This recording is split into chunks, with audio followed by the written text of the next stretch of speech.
एक बार की बात है। उत्तराखंड के घने जंगलों के बीच एक गांव था। नाम था भानगढ़। इस गांव के बारे में कहा जाता था कि वहां कोई दिन के उजाले में ही जा सकता है और सूर्यास्त के बाद वहां रहना किसी भी इंसान के लिए मुमकिन नहीं। गांव के लोगों का मानना था कि इस गांव पर किसी तांत्रिक की काली छाया है। एक दिन अजय नाम का एक युवक अपने दोस्तों के साथ उस गांव की सच्चाई जानने का फैसला करता है।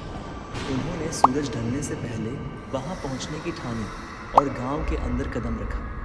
हर तरफ एक अजीब सी खामोशी थी, जैसे वहां जीवन का कोई नामो निशान न हो। एक टूटा फूटा मंदिर बीच गांव में खड़ा था और वहां की मूर्तियों पर काले धागे लिपटे हुए थे। अजय और उसके दोस्त जब उस मंदिर के पास पहुंचे तो उन्होंने महसूस किया कि किसी ने उनके आसपास से गुजरते हुए एक ठंडी सांस छोड़ी।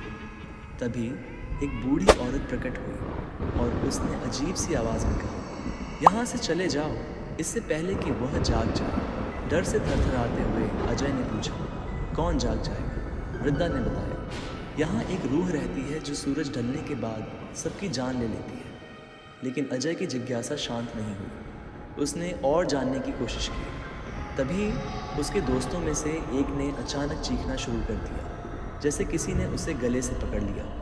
और देखते ही देखते वह दोस्त ज़मीन पर गिर पड़ा। उसकी आंखें सफ़ेद हो चुकी थी। डर से सभी वहाँ से भागने लगे, लेकिन अजय की नज़र मंदिर के दरवाजे पर पड़ी। उसने देखा कि वहाँ कोई परछाई थी जो उसे बुला रही थी। जिज्ञासा में उसने कदम आगे बढ़ाए और जैसे ही उसने दरवाजे को छुआ, एक अजीब सी ठंडक उसके शरीर में दौड़ने लगी।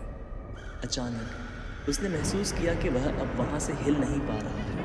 उसके कानों में किसी की आवाज़ गूंजने लगी, तुमने मेरी नींद ख़राब की है, अब तुम्हें भी हमेशा के लिए मेरे साथ रहना होगा। सुबह होने पर गांव के लोगों ने मंदिर के पास अजय और उसके दोस्तों की लाशें पाईं। किसी की आंखें सफ़ेद हो चुकी थीं और किसी के मुंह से झाग निकल रहा था। उस दिन के बाद से कोई भी उस गांव का नाम लेने की हिम्मत नहीं करता। कहते हैं अजय और उसके दोस्तों की आत्माएं आज भी उस गांव में भटकती हैं, उन लोगों की तलाश में जो उस गांव का राज जान लेते हैं।